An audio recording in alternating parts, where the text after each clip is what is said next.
Welcome back. శివశక్తుల పూనకాలు, పోతురాజుల విన్యాసాలు, ఘటాలు, ఫలహార బండ్ల ఊరేగింపులు, నెత్తిన బోనం పెట్టుకుని తరలివచ్చే మహిళలతో బోనాల పండుగ అంగరంగ వైభవంగా జరగనుంది. తొలి బోనం సమర్పించే గోల్కొండలో బోనాల పండుగ సందడి మొదలైంది. ఉదయం నుంచే గోల్కొండ కోటలో అమ్మవారికి ప్రత్యేక పూజలు, అభిషేకాలు చేస్తున్నారు. భక్తులు పెద్ద ఎత్తున తరలివస్తున్నారు.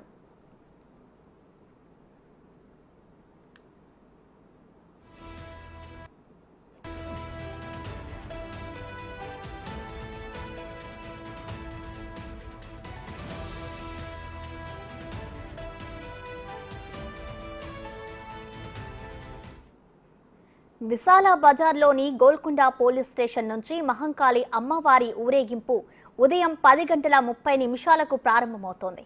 అదేవిధంగా బడా బజార్ అనంతాచారి ఇంటి నుంచి జగదాంబిక అమ్మవారి పూజ, ఉత్సవ విగ్రహాల ఊరేగింపును ఉదయం 11 గంటలకు చేపడతారు.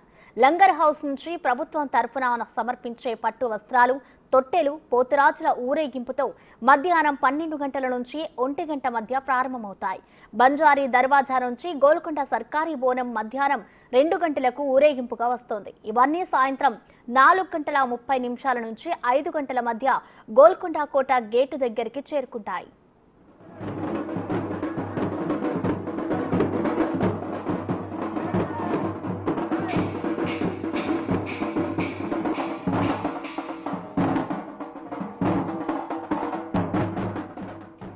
గోల్కొండ జగదాంబిక అమ్మవారికి తొలి బోనం సమర్పించడంతో ఉత్సవాలు ప్రారంభమవుతాయి.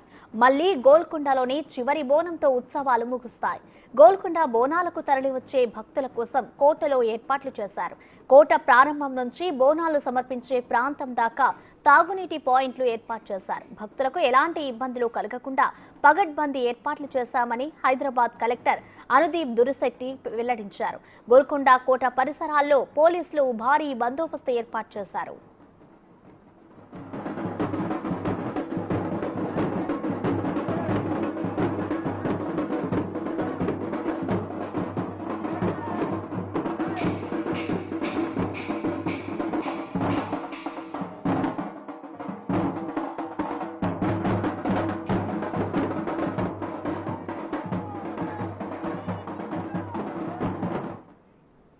దీనిపై మరింత సమాచారం మా ప్రతినిధి అంజుమా అందిస్తారు.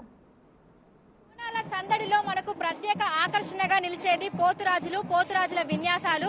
గోల్కొండ జగదాంబిక ఎల్లమ్మ ఆలయంలో ఈ రోజు మనకి బోనాల సందడి అయితే షురు అయిపోయింది. ప్రతి ఒక్కరు కూడా అమ్మవారికి బోనాలను సమర్పించేందుకు వెళ్తున్నారు. అయితే ఈ నేపథ్యంలోనే అమ్మవారికి బోనాలను తీసుకుని వెళ్లేటప్పుడు మనకి పోతురాజుల విన్యాసాలు చేసుకుంటూ కూడా అమ్మవారికి బోనాలు సమర్పించేందుకు తీసుకెళ్లడం జరుగుతుంది. సో మనతో పాటు కూడా పోతురాజు ఇప్పుడు సిద్ధమవుతున్నారు. బోనాలను సమర్పించేందుకు తీసుకెళ్లేటువంటి సమయంలో విన్యాసాలు చేసేందుకు కూడా సిద్ధమవుతున్నారు. ఆ వేషధారణలు కూడా మనం చూస్తున్నాము. అన్న, ఎక్కడి నుంచి మీరు? మేము ఉండేది మంగళ ఇంద్రనగర్. ఎన్నేళ్ల నుంచి పోతురాజు వేషం వేస్తున్నారన్న? నేను ఏమంటే ఒక 15 సంవత్సరాలు అవుతుంది. ఒకసారి ప్రత్యేకత గురించి చెప్పన్నా. అంటే మనకు బోనాలు అంటే మీరు లేకపోతే అసలు అది ఇన్కంప్లీట్, మొత్తం మీతోనే ఉంటది హడావిడి అదంతా కూడా. ఎందుకు పోతరాజు అంటే మన పోషమ్మకే గాని, పోలేరమ్మకే గాని, మైసమ్మకే గాని, మార్గమ్మకే గాని, ఏడుపాల దుర్గ 7 అక్క చెల్లెళ్లకు తమ్ముడైనటువంటి పోతరాజు. ఆ పోతరాజు లేని అక్క చెల్లెళ్ళు ఎక్కడ సహకరించరు, ఎవరికి ఆజ్ఞలు ఇయ్యరు. ఈ తమ్ముడు ముందట అక్కలు వెనుక ఆ బోనాలు తీసుకొని వెళ్తుంటే సందడిగా ఆడుతూ పాడుతూ భూతపేత పిచాచాలు ఏవొచ్చినా ఈరగోలతోటి పారగొట్టుకుంటా అక్కని గుళ్ళలకు చేరుతారు. వచ్చిన భక్తులు కూడా మొక్కిన వరాలు అందుకోవాలని వాళ్ళు ఎంతో మంది భక్తులు చేరవస్తారు. వాళ్ళకు కూడా మొక్కులు కావాలని చెప్పి ప్రత్యేకంగా ముఖ్యంగా ఏంటంటే ఈ గోల్కొండకు ఫస్ట్ బోనం, తొలి బోనం అమ్మవారిది. ఈ తొలి బోనం ఇక్కడికి వెళ్ళినాకనే మిగతా రాష్ట్రాలలో బోనాలు జరుగుతాయి. ఆషాఢ మాసం మొదలయ్యేది గోల్కొండ బోనాలు.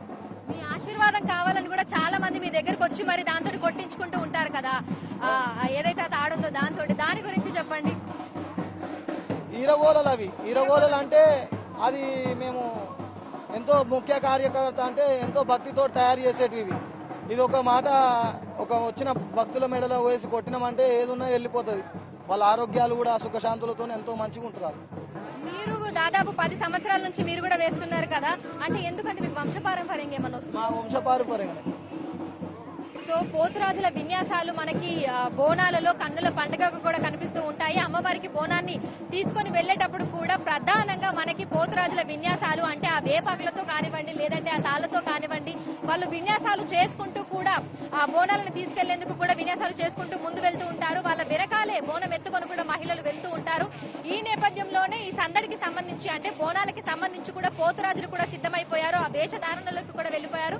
అయితే ఇది చాలా మందికి ఆచార సాంప్రదాయంగా కూడా వస్తుంది. అనేక సంవత్సరాల నుంచి కూడా తాము పోతురాజుల్లాగా వేషాలను ధరించి కూడా ఇటు అమ్మవారికి బోనం సమర్పించే ముందు కూడా అంటే అమ్మవారికి తమ్ముడిలాగా తాము అట్లా ప్రొటెక్ట్ చేసుకుంటూ కూడా తీసుకొని వెళ్తున్నామని కూడా చెప్తున్నారు. ఇది తమకు దక్కినటువంటి అదృష్టంగా కూడా భావిస్తున్నారు. ఇప్పుడు శ్రీనివాస్తో అంజుమా, బిగ్ టీవీ, హైదరాబాద్.